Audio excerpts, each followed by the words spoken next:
Welcome back to 0 to 60. Today we're doing another intercooler. On a 335 again. This time, should be able to go from stage 1 to stage 1 plus. Yeah, so basically this is the one that come off my car. It's the 5.5-inch stepped intercooler. These are super easy to fit, we hope. Still uses all the original fittings and everything. Just a matter of taking the other one out. But the point of this is, that does mean this car that is otherwise pretty much stock is now going to be able to run stage 1 plus MHD. So get a bit more boost into this baby. hell yeah. All right, let's get into installing this. Let's do it. Okay, now the first step in installing or removing the intercooler is to basically remove the under tray. Now, these BMW under trays, they're basically just held on with a lot of 8mm bolts. So I'm going to get on with that. There's no glamorous way of doing it.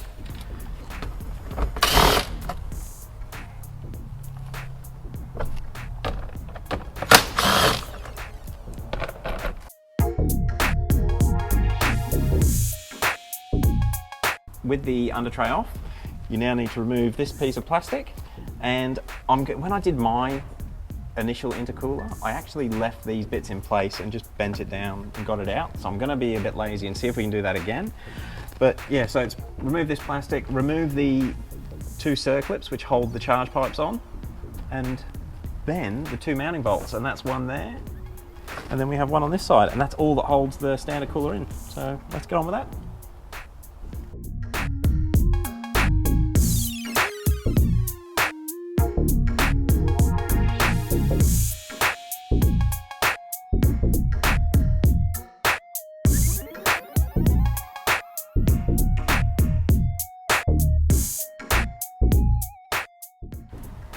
Okay, so I just wanted to do a bit of a quick side-by-side comparison, and you can see how much bigger that 5-inch one is.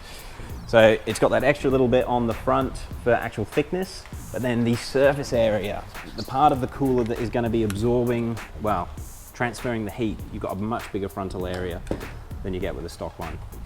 These are definitely a lot more efficient, as well as having the alloy tanks instead of plastic tanks. Well, we know they work. This was in my car. And right, so it's a matter of just getting this one fitted up.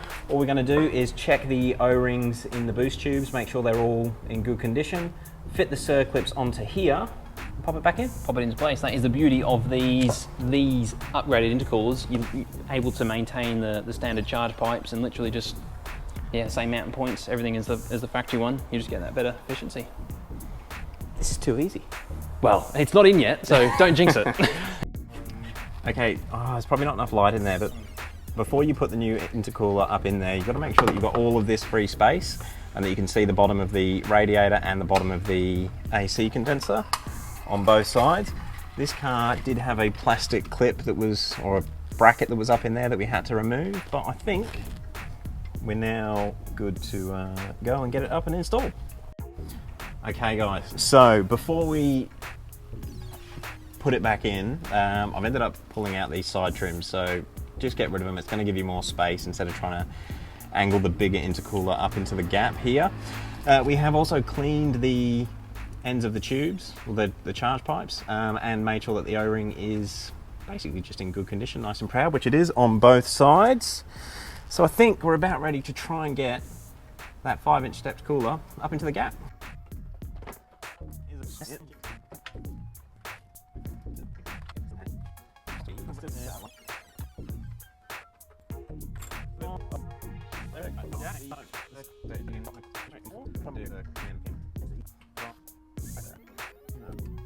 Okay, so I've got the 2 circlips out, and it is easier to put the factory hose fittings back in, but you've got to get them, definitely make sure they're seated fully before you put the circlips back in. Obviously I must have done it this way when I did my one. I always like that satisfying circlip click noise when you know you've got everything seated properly, which we won't get this way. But that is now tight as. So we'll put this circlip back on. Hopefully the camera can see that. I do like that they use the factory connectors instead of hose clamps.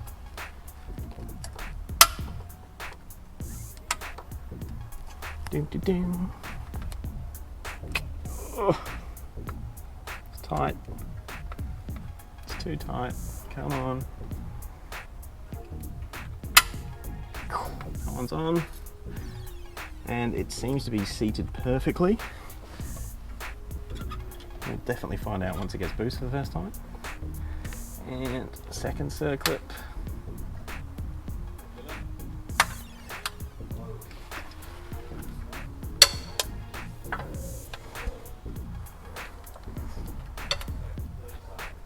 Oh, it's a bit tight, that is. And the second circlip. Ah, we got the satisfying click then because it wasn't in properly. She's in now.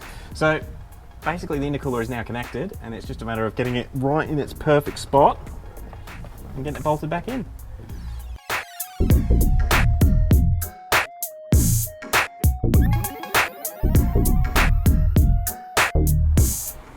So she's all in.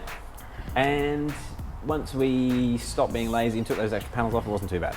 Yeah, that's we learnt that lesson the hard way. Just if there's something that looks like it's in the way, just take it off, and in the long run, it will be much easier. Now, something we didn't mention in the intro of this video, before we started anything on this car, we actually took it for a run today, just to see how the factory intercooler performed. Now, I had intentions of data logging it, but because the way we were trying to load the car up in third gear, we couldn't, the data log failed because we didn't stay on wide open throttle. So unfortunately, all I've got is footage of the MHD app. However, let's play that footage now. Let's go to red line. Perfect, hold it, hold it, hold it.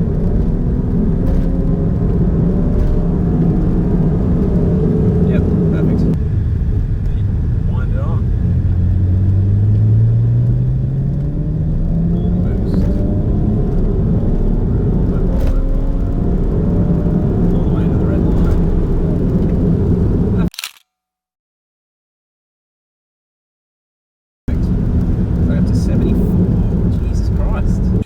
So you can see in that footage with the standard intercooler, it was starting off around 50 degrees Celsius and we were peaking on that third run, I think up around 72 degrees Celsius. So that was a 22 degree increase on an acceleration in one gear from low RPMs right round to redline.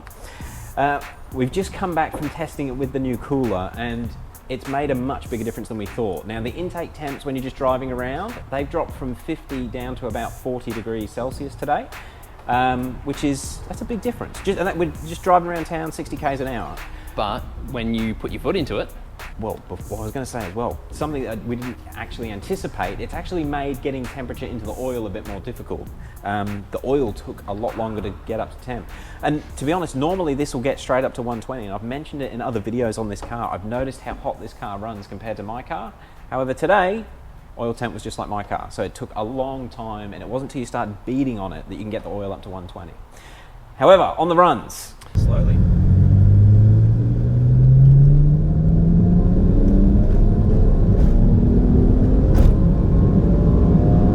Yep. Oh, we got 43 this time. We've got some heat now, but it cools down. 44, 45. There we got some heat. That hit 52.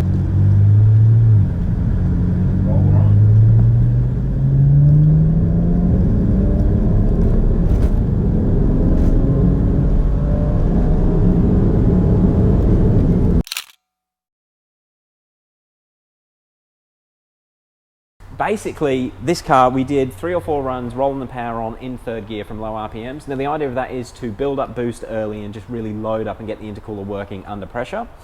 It was starting now from 40 degrees Celsius, so 10 degrees cooler than it did with the factory cooler. And it would only get up, I think the highest we saw that on the top run, which you would have just seen, is 53, I think. So we're talking 20 degrees Celsius cooler than it was with the other cooler.